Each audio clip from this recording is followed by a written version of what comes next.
Boker Tov, le shiur il est Leilou Nishmat Rachamim, Chaim, non?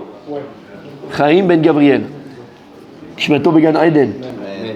Il dit comme ça le Rav. Donc on a vu combien c'est important donc de se taire et le silence.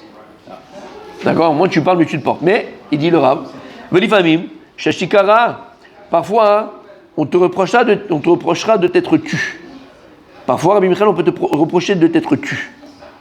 Par exemple, comme il écrit David Shlomo Amelech, Ane Kessil ki valto, Penyeh Chacham Be'inav.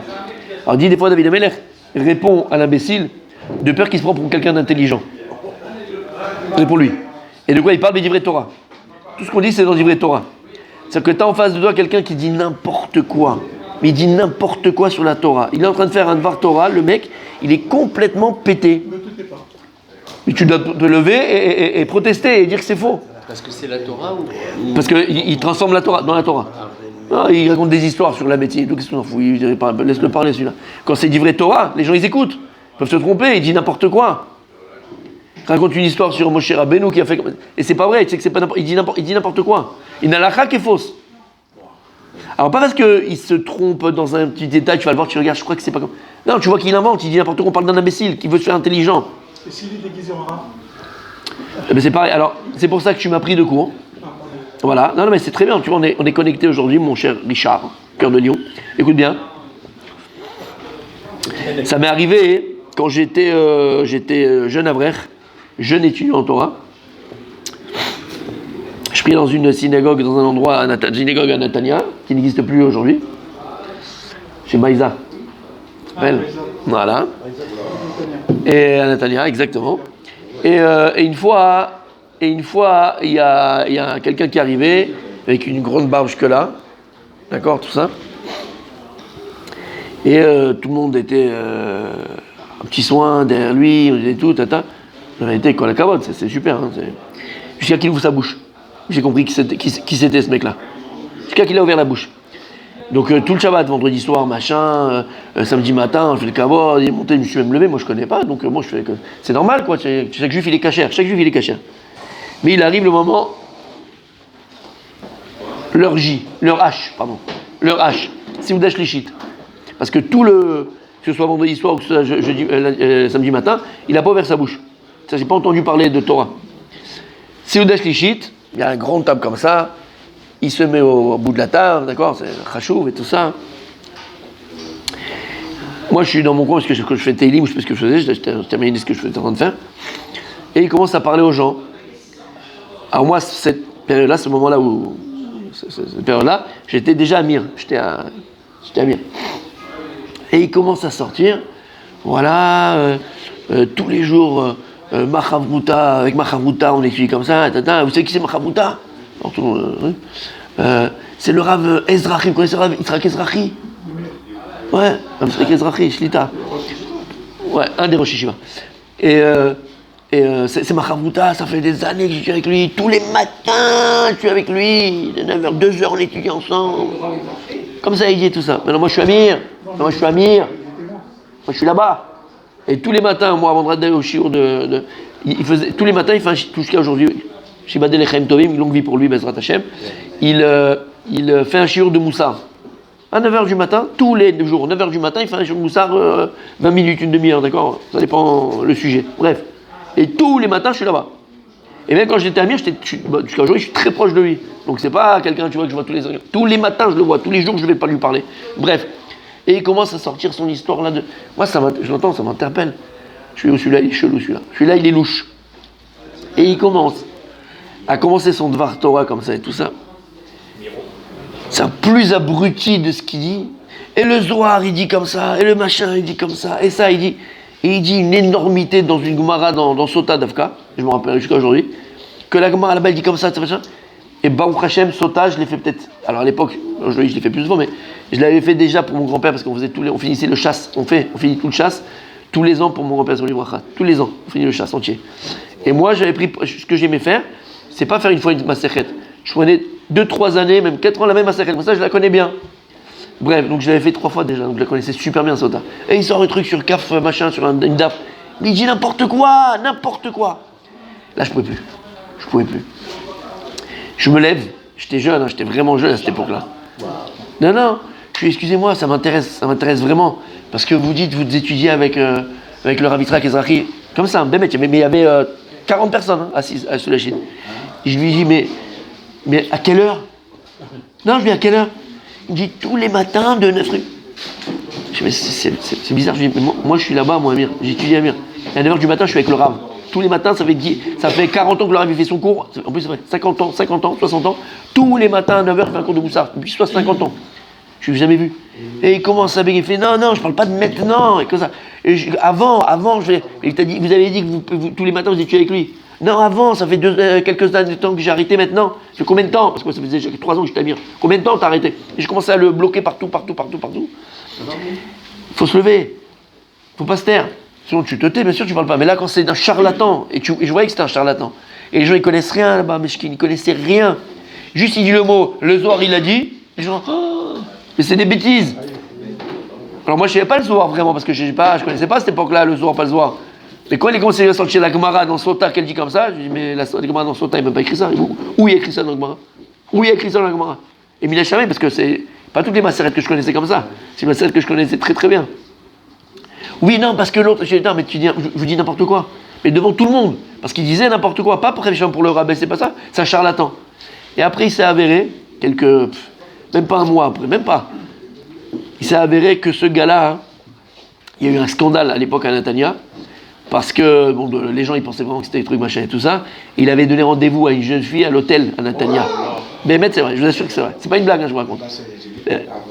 Ça dit c'était pour faire la macérette. C'est pas estimant. Exactement. Non, c'était parce qu'il voulait accomplir Sota, il voulait la faire sauter. Alors on a compris. T'as compris ce que ça veut dire? Chabruta? Non, il a dit si ça marche, je vais me mettre à étudier. Arrête. Mais vous avez compris ce que ça veut dire? Il dit le Rav, messieurs. C'est que avec Sota, hein. Messieurs, vous avez compris? La shtika, le silence, se taire, il n'y a pas mieux. Aval, il dit Shlomo HaMelech, quand c'est dit vrai Torah, quand tu as en face de toi quelqu'un t'a étudié, on a étudié des choses, d'accord? Et tu vois en face de toi quelqu'un qui dit n'importe quoi. Pas il dit n'importe quoi parce qu'il s'est trompé. Vous savez, se tromper. Quand quelqu'un se trompe, déjà, on peut lui faire honte en public. Tu vas le voir après, tu regardes, je crois que c'est pas comme ça, machin. Pas de problème, moi je me trompe, tout le monde se trompe. Mais quand le gars va se faire passer pour un intelligent, je sais, tu te retiens, d'accord? Mais lorsqu'une personne en face, elle dit n'importe quoi par méside, que ça, par volontairement, d'accord? Et il veut se prendre pour je sais pas ce qui... Là, tu dois parler, tu n'as pas le droit de le laisser faire. Et il dit exactement, ou par exemple, tu vois là-bas des imbéciles qui commencent à se moquer des paroles des Chachamim. Parle mal de la Torah, parle mal des Chachamim. Ce que je vous dis, c'est une Gemara Meforeshet. C'est écrit dans la Gemara comme ça. Et la Gemara, elle dit, tout ce qu'on dit que tu dois être moqué, tout ce que tu dois réprimander et te lever contre, c'est quand c'est le kavod à Torah. Quand on manque de kavod à la Torah, attention, Chabibi, laisse pas passer. D'où on apprend ça aussi, histoire contemporaine, Roi Chaim Akadosh. Le Roi Chaim Akadosh, c'est qu'il est parti en galoute, en exil, pendant 1 an. Pourquoi? Parce que lorsque il était lui le grand, donc le rave, d'accord, de la ville, à Fès. D'accord, il est content. Il est content. À Fès. Vous savez, je vous ai dit 1000 fois. Aujourd'hui, tout le monde mange Chalak Bet Yosef. D'accord? Ok, bon, on mange kasher. Après, je sais pas le reste. D'accord? Chalak Bet Yosef, je sais pas. Bon, on est makpid. Est-ce que c'est Chalak Bet Yosef? Comme je vous ai dit, pour qu'une viande ait sur Chalak Bet Yosef, mamash, qui est il chato, c'est une vache, c'est quoi? C'est un animal sur 1000. Un animal sur 1000. Pourquoi ça Chalak Bet Yosef, les filles à Kol Adéot comme il faut, c'est 1 sur 1000. Bref, on passe. Et donc, à l'époque, quand il y avait une bête qui était Chalak Bet Yosef, on faisait Yom Tov. Yom Tov, on faisait. Et une fois, il y a eu une viande Chalak Bet Yosef, comme ça, tout était Chalak. Donc, ils ont amené, le boucher, il a amené la viande au Chaim Akadosh, au Rav de la ville. Qu'est-ce qu'il a fait, le Chaim Akadosh? Il a distribué cette viande-là au Talmidei Chachamim. Au Talmidei Chachamim, aux gens qui étudiaient la Torah, aux Avrechim de l'époque, au Talmidei Chachamim, ceux qui étudiaient. Il a tout distribué. Et le président de la communauté, il a entendu qu'il y avait une viande Chalak. Il a dit, c'est magnifique et tout. Et elle est où? Elle est chez le Roi Chaim Akadosh. Il est parti, il a dit, j'ai entendu que ça avait... Je pourrais avoir un morceau? Alors il dit, je suis désolé, j'ai tout donné au Talmidei Chachamim. Et là, il a commencé à... Tu as donné à ces parasites, à ces moins que rien, à ces pingouins, à ces suceurs de sang. Mais là, tout ce que je vous dis, tu rentres sur YouTube, tu mets Khadashot, Arutz, Shtem Esrei, ça a été dit à la télévision dans le 20h, sur les religieux. C'est ce qu'ils se dit. Le suceur de sang et le suceur de machin. Mais il a dit la même chose, monsieur. D'accord? Et donc, et le Rav Chaim Akadosh, il s'est tu. Il aurait dû être moché. Comment tu parles de la Torah et des Milech Chachamim? T'as pas le droit de laisser faire. Tu dois, alors que c'est le président ou le président de ma grand-mère. Tu dois répondre. Avec respect, mais tu dois répondre. Tu vas pas laisser faire. Il s'est tu. À cause de ça, Kadosh Baruch Hu, il est venu en rêve, il lui a dit, tu dois aller en galoute, tu dois expier ta faute. Tu t'es pas levé contre le Kvod de la Torah, pour défendre la Torah, tu dois aller en galoute. Et donc il est parti en galoute. Et d'ailleurs, c'est à cette période-là, pendant cette galoute-là, on a eu le cadeau, c'est un cadeau extraordinaire, où il a fait sur Im Bechogotai Telechu 48 pirushim. Il y a 48 pirushim sur ce mot Im Bechogotai Telechu, il a fait 48 pirushim. C'était pendant cette période de galoute. Donc qu'est-ce qu'on voit? Attention de ne pas faiblir devant quelqu'un qui attaque la Torah. Par contre, la Gemara dit, si ça te touche à toi personnellement, s'il t'attaque à toi, là tu te la fermes. Laisse couler, baisse la tête. Mais si c'est sur la Torah, tu dois te lever. Et c'est ce qu'ils disent là, tu vois que les imbéciles, ils sont là à se moquer des paroles des Chachamim. Il y a un Neb la Shemitah Otam. Tu te dois de leur répondre et de les redresser et les mettre dans le droit chemin. Pour pas qu'ils pensent qu'eux, ils sont chachamim. Pareil, si tu vois ton ami juif qui fait des averot, il y a une mitzvah de tu dois aller le voir, tu dois l'expliquer, tu dois pas laisser comme ça. Alors nous, on était très éduqués à la française. En France, c'est quoi? C'est la séparation de l'église et de l'État. On fait ce qu'on veut. D'accord? Exactement. Donc si mon frère juif en face de moi, dans le même palier, il fait pas Shabbat, je m'en fous en fait, il fait ce qu'il veut. Cette mentalité est fausse. C'est pas possible. Devant mon frère juif en train de prendre la voiture Shabbat, ça doit me peiner. Ça ne doit pas, Khabesham, amener de la haine ou de la misogynie contre lui. Ben, au contraire, ça amener de l'amour et de la pitié par rapport à lui, de se dire, un frère juif, il va tout droit dans le mur. Alors qu'est-ce que tu fais? Comment tu fais? Tu l'invites Shabbat à la maison, tu le rapproches, tu lui parles dans la truc. Ah, c'est bientôt la bar mitzvah du petit, tu vois que le petit il a 11 ans, 10 ans. Bientôt la bar mitzvah, tu lui parles de ces choses-là. Il va commencer. Shabbat Shalom, ça leur touche. Émet. Oui, mais je t'ai déjà vu, tu dis ça aux Philippins, pourquoi? Ah, non, pas les Philippins. Shabbat Shalom, c'est vrai que ça les. Bien sûr. Bien sûr. Ils sont contents. Bien sûr, il est content. Il est en forme, hein? Ougvar marche le mot. Ma'ane rach yashiv chema. Quelqu'un qui te répond rare doucement, il répond avec dureté. La shon raka tishbar garem. La chen yargil adam shiye lo dvarim rakim lo yeh ragil bidvarim kashim. Habitue-toi à ce qu'on vient de dire maintenant. Dans ta bouche, avoir des paroles douces.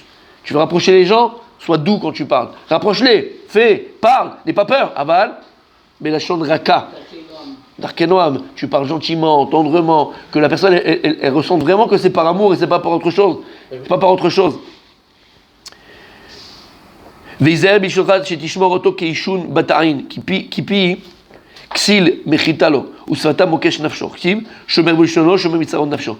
Comme il dit Shlomo HaMelech, celui qui garde sa langue et sa bouche, il se garde de toute sarot nafsho, de tout malheur, de tout problème. Et en fait, la Gemara elle dit aussi, ne lis pas shomer mitzaron nafsho, mitzarat nafsho. La tsarat est bien que la shonara, la tsarat, la lèpre. Les problèmes viennent à cause de la. Exactement. Elles viennent à cause de la shonara, richilut, comment tu parles pas, comment tu fais. Tout celui qui garde sa bouche et sa langue, il s'évite beaucoup de problèmes, Et les marques, qui vous donnera comme des gens muets pour que vous restiez intelligents. Donc on voit c'est que c'est important. Et il termine, veim teshev bachamura tov shiomar lecha daber. Et d'ici tu es parmi des gens et tu t'as parmi des gens, ne parle pas tant qu'on t'invite pas à parler. Parle pas tant qu'on t'invite pas à parler. C'est une mala, c'est une grandeur. D'ailleurs, et on terminera avec ça. D'ailleurs, c'est exactement ce qu'a fait tomber Aman. Aman Aracha. La Gemara elle dit dans Masad Megillah, qu'est-ce qu'a fait tomber Aman? Exactement, chez Nichnas Bedvarim. C'est que Aman, c'est quelqu'un que lorsque les gens parlaient, hop, il mettait sa tête dans les discussions des gens. Ah oui, mais moi aussi, fais l'affaire, on ne t'a pas parlé. Je cut, Patrick, tais-toi, porte les valises. Non, il est là. Et moi aussi. On t'a rien demandé. Pourquoi Aman? Parce que lorsque Achashverosh, il a dit amener Vashti toute nue, tatata, d'accord? Il ne savait plus quoi faire quand elle a dit non. Qui c'est qui a répondu en premier? Aman. Il n'a pas attendu de voir qu'est-ce qu'il allait se passer. Il a dit, elle ne veut pas venir, il faut la tuer. En disant ça, qu'est-ce qu'il a amené? Sa propre mort. puisque quand tu es en Vashti, ils ont mené Esther, Mordechai, et c'est ça qui a amené sa mort. De là, Gemara dit, ne rentre pas, ne sois pas le premier à parler, ne sois pas impulsif à parler, calme-toi, analyse la situation, regarde avant, tais-toi. Tu as compris ce que ça veut dire? Il termine le Rav. Voilà. Parce que les gens, quand tu rentres dans les paroles des gens, quand tu rentres dans les discussions qui ne sont même pas les tiennes, ou tu ne sais même pas de quoi on parle, ou même si on sait que toi tu parles, on t'a pas invité à parler, ben les gens ils te disent, bon, ferme-la, quoi, tiens, toi tu parles, t'es pas dans la discussion. Tu connais ces gens-là qui rentrent toujours dans les discussions? Tu es en train de parler avec un tel de ça, l'autre il va dire, ah oui, mais moi aussi. Mais tais-toi! Mais tais-toi! Je suis en train de parler avec lui! Non, mais c'est vrai! Je suis en train de parler avec David. Je dis, tiens, David, machin. Et l'autre dit, ah oui, moi aussi j'étais. Mais je m'en fous en fait, je parle à David. Mais Rav, il y a pire que ça, c'est quand deux personnes y parlent, il y a une troisième qui vient. C'est Et qui cette arrête la personne-là, conversation. non, c'est cette personne-là. C'est même pas la conversation. Ah non, ça c'est de la politesse, ça. Non, non. Qui parle d'un autre sujet Parle pas de ce complètement. genre-là. Ouais, c'est de la politesse, ça c'est encore plus. Ça, c'est encore pire. Mais d'accord. Mais là, tu parles à quelqu'un, lui met son grain de sel de son. Mais qu'on t'a rien demandé. T'as compris ce que ça veut dire? C'est ce que tu veux Allez, on faire, continue hein. demain si tu veux.